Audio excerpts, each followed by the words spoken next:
Que nous dit la presse ce matin, Patrice? Bonjour. Bonjour Laurent, bonjour à tous. Eh bien, elle est un peu curieuse, la presse du jour. On la sent coincée, comme bloquée dans son élan. Elle attend, haletante, deux choses. D'abord, le nom du successeur de Nicolas Hulot. Ensuite, la décision d'Emmanuel Macron sur le prélèvement à la source.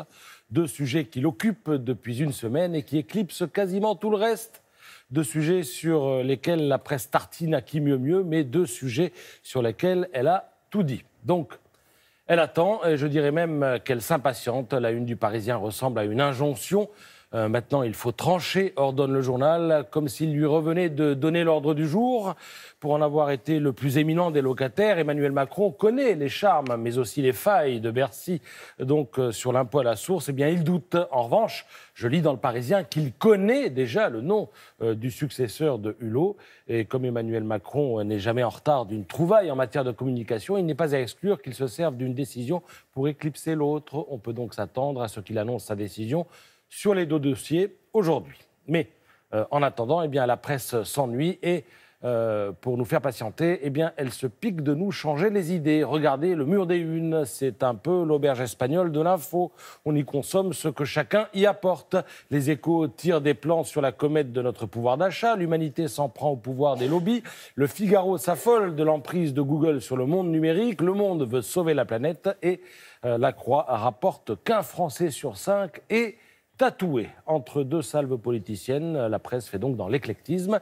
Et ça nous donne l'occasion de reparler de notre belle langue, célébrée et martyrisée à la une de Libération. Voyez le titre, la guerre que les Belges ont déclarée. Les Belges ont déclaré quoi? La guerre que, COD, placé avant le verbe, on accorde parce que la guerre, c'est féminin, déclaré, et eux. Sauf que le E, eh bien, est barré parce que les instances linguistiques de Belgique veulent en finir avec l'accord du participe passé qui a fait cauchemarder des générations d'écoliers. Chiche, écrit Libération, avec ses innombrables exceptions et ses exceptions dans les exceptions, eh bien l'orthographe nous ferait suer. Sa complexité renforcerait même les inégalités socioculturelles. Et du coup, Laurent Geoffrin, favorable à la réforme, nous pond un édito dont l'entrée en matière pique un peu les yeux.